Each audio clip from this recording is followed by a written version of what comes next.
The paradox of human supremacy. The illusion of human exceptionalism. Human beings have long proclaimed themselves the pinnacle of evolution, the most intelligent, the most self-aware, the most civilized. We call ourselves Homo sapiens, the wise humans, as if wisdom were an exclusive genetic endowment. Yet when we observe societal dynamics, political hierarchies, economic systems, and social media algorithms, we find an ironic contradiction. Often, those with the least intellectual substance, the least moral depth, or the least understanding of human nature end up steering the lives of millions more capable and insightful than themselves. In the animal world, the dominance hierarchy is pragmatic, not ideological. The leader of a wolf pack or a lion pride earns authority through demonstrated competence, physical strength, strategic instinct, or protective behavior. Their rule is conditional. Lose strength or fail to lead, and they are swiftly replaced. There is no propaganda, no institutionalized deception, only a natural selection of effectiveness. Humans, however, have developed an extraordinary attachment to symbols, titles, appearances, status, and loudness mistaken for leadership. Many rise to power not through merit but through manipulation of perception. This divergence creates a paradoxical species, one that lauds intelligence and simultaneously submits to stupidity dressed as authority. Question for reflection. If human intelligence surpasses all species, why does it so often betray itself through obedience to incompetence? Perhaps intelligence without wisdom does not liberate us. It only refines the tools of our own domestication. When you look at your own life, where do you obey out of genuine respect and where do you obey out of habit, fear, or convenience? The animal contrast. Order without illusion. Across the animal kingdom, hierarchical structures develop around functionality. A dominant chimpanzee maintains authority through coalition building and physical dominance, but their position depends on constant proof of capability. When the alpha becomes tyrannical or ineffective, subordinates may overthrow or abandon them. This pattern reveals a foundation of biological realism. Animals respond to direct, observable competence. There is no abstract legitimacy, no invented myths of divine right or legal authority. A wolf's leadership derives from successful hunts. An elephant matriarch's authority from her memory of water roots. Leadership serves the group's survival, not the leader's ego. Humans, in contrast, operate within symbolic hierarchies. Politics, corporations, and religious institutions thrive on constructed legitimacy narratives, convincing the majority that the few have the right to rule. These narratives are linguistic technologies that animals lack. Language allows humans to transfer responsibility and power symbolically, but also to distort and conceal truth. We are the only species capable of constructing systems where illusion outranks ability. Sociologically speaking, this is not merely a failure of judgment. It's an adaptive cost of culture itself. Human cooperation depends on shared fictions, money, law, reputation that require belief, not evidence. But belief systems, unmoored from reason, become traps where clever manipulators thrive while wiser minds question themselves into paralysis. Question for reflection. Have our symbols, money, fame, gender, politics become more real to us than our direct perception of competence and truth? The price of our symbolic intelligence may be a chronic vulnerability. With so sure we get the deception flatters our collective myths. How often do you seek information that contradicts your views compared to information that reassures you you're already right? The sociology of voluntary subordination. Sociology examines not only who has power, but why others consent to it. Max Weber described three main sources of authority: traditional, charismatic, and rational legal. But none of these require objective intelligence. A person can lack insight yet embody a cultural archetype: a king, a priest, a strong leader. People obey, not because leaders are smart, but because they fit the story of leadership society expects. Karl Marx would interpret this as ideological control, where dominant classes shape the consciousness of the masses. Michel Foucault would see it as disciplinary power systems that produce obedient subjects through subtle normalization rather than overt force. The most fascinating sociological twist, however, is how human self-awareness fosters conformity instead of resistance. Knowing others are watching us, we internalize power, regulating ourselves. The human fear of exclusion and desire for belonging fuels compliance, often against reason or conscience. Animals act from instinct, not ideology. Humans act from social fear. We would rather obey an incompetent boss than risk social rejection, ridicule, or financial ruin. In a sense, our intelligence works against our freedom. It generates justifications for obedience that animals would never need. Voluntary subordination is when individuals accept a subordinate role by their own apparent choice, rather than through overt violence or explicit coercion. It raises a paradox. People often have the numbers and capacity to resist, yet still support leaders, systems, or norms that limit their freedom. Mechanisms that produce willing obedience. Sociologically, voluntary subordination emerges through legitimacy and belief.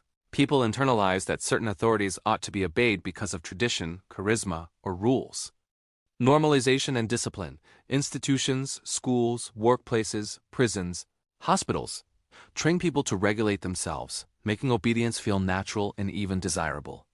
Ideology. Cultural narratives define hierarchy as normal or moral, so resisting feels deviant or ungrateful.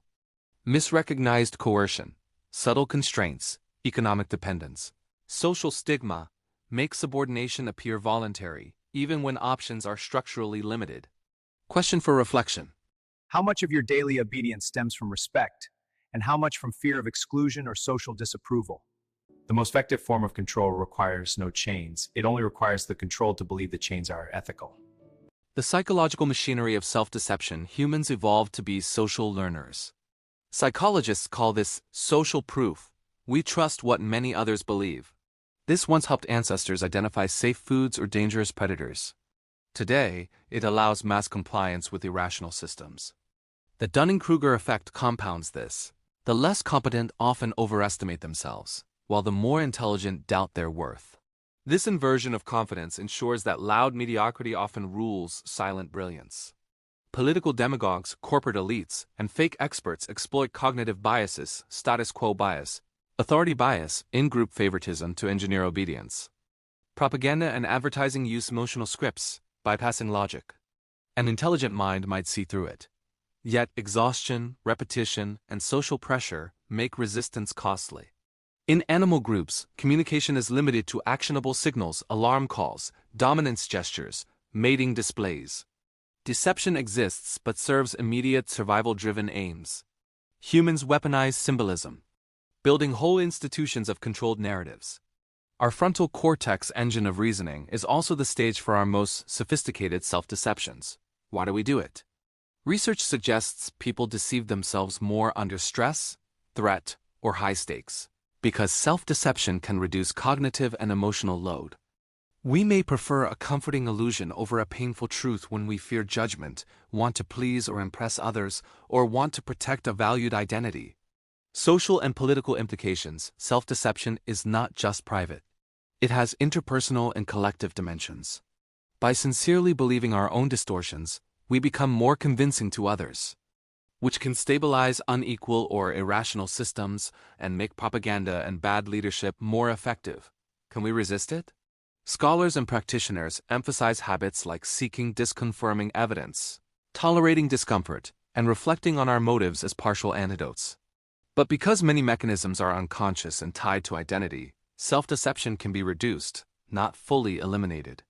Question for reflection. When was the last time you truly changed your opinion after encountering truth, even when it cost you comfort or status? If every leadership position in society had to be justified by visible competence, who around you would rise and who would disappear? The zoological mirror. What animals teach us about integrity in observing the natural world? One finds a quiet dignity in the animal's relationship to reality. A raven, though not self-consciously ethical, never acts against its own survival in the service of delusion. Dolphins exhibit cooperation based on reciprocity. Elephants mourn their dead without inventing metaphysical heavens. They live fully in their truth of the moment, not in narrative abstraction. Humans often interpret this as animal simplicity, yet it might be philosophical integrity in its purest form. They recognize no leader who fails to meet the group's needs. They do not create systems that reward appearance over substance. In their world, leadership is competence personified, not charisma sanctified. The zoological world offers a mirror. The very simplicity we mock may be the clarity we have lost. Where animals act according to instinctual intelligence, Humans act according to institutionalized stupidity systems so complex that failure becomes invisible. A chimpanzee would never allow a weaker, slower, or sicker individual to dictate the group's movement based on empty slogans. Yet in human societies, rhetoric moves millions, logic barely moves dozens. Question for reflection. Have humans mistaken complexity for wisdom and instinctual simplicity for ignorance? If everyone suddenly matched their daily behavior to their deepest stated values, how different would our world look and what role would you play in that shift? Philosophical dimensions, freedom, responsibility, and ignorance. Philosophy reminds us that intelligence without virtue becomes a curse. Plato's allegory of the cave exemplifies this. People prefer comforting shadows to the painful truth. Nietzsche warned that herd mentality thrives even in cultures that celebrate individuality. Sartre argued that humans are condemned to be free, forced to choose, yet terrified of authentic choice. In this context, allowing oneself to be ruled by someone less intelligent is not just a sociological pattern, it is an existential choice. It reflects our avoidance of the burden of responsibility. To think critically means to dismantle myths, to confront uncertainty, to stand alone. Animals cannot renounce freedom, they live it instinctively. Humans must choose freedom, and most prefer not to. Thus, obedience to the unintelligent is not forced servitude, it's voluntary surrender. We trade autonomy for comfort, conviction for belonging, purpose for entertainment. Question for reflection. Do you exercise your freedom or outsource it to someone who thinks less but speaks louder? Freedom begins not with breaking chains, but by noticing who forged them and why we helped. Toward a new evolution of consciousness, if humans are the only species capable of self-deception at scale, we can also become the only species capable of self-liberation through awareness. The remedy lies not in rejecting intelligence, but in reuniting it with honesty, courage, and humility. To evolve beyond our current paradox, humanity must learn from animals, not in regressing to instinct, but in regaining authentic alignment with reality. We must assess leaders by competence, not charisma. We must reward truth-seeking, not truth-selling. We must cultivate independent thinking over ideological conformity.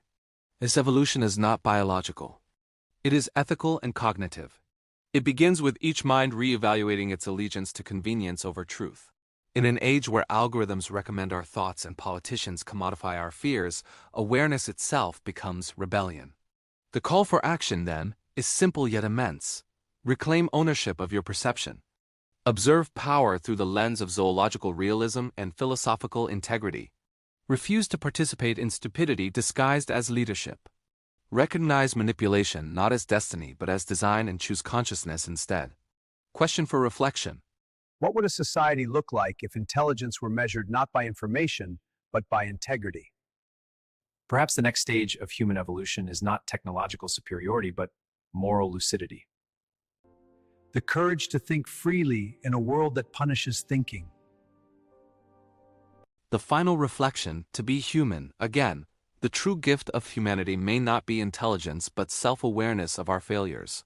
We alone can see our contradictions and choose differently. Recognizing that we often serve those less capable need not be an indictment of our species, but an invitation to maturity. Like animals, we can relearn survival. Like philosophers, we can redefine wisdom. The goal is not to abandon society, but to rebuild its foundation structures that select for competence, integrity, and empathy rather than spectacle, greed, and illusion. If wolves replaced their alpha when it failed, why can't humans replace systems that betray them? If birds migrate together guided by natural geometry, why can't humans move toward truth guided by collective reason? The answer: we can if we dare to outgrow the myths that make stupidity seem sacred and wisdom dangerous. Question for reflection. Will the future human be the continuation of this irony or the species that finally learns to live up to its own intelligence?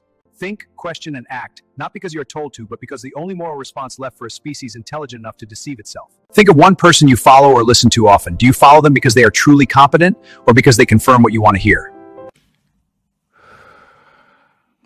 Please tell me what you think and how you feel about this issue. Analyze it, brainstorm it, debate it, and if you like it, please share it. Thank you for watching. I truly and highly appreciate you, and God bless you.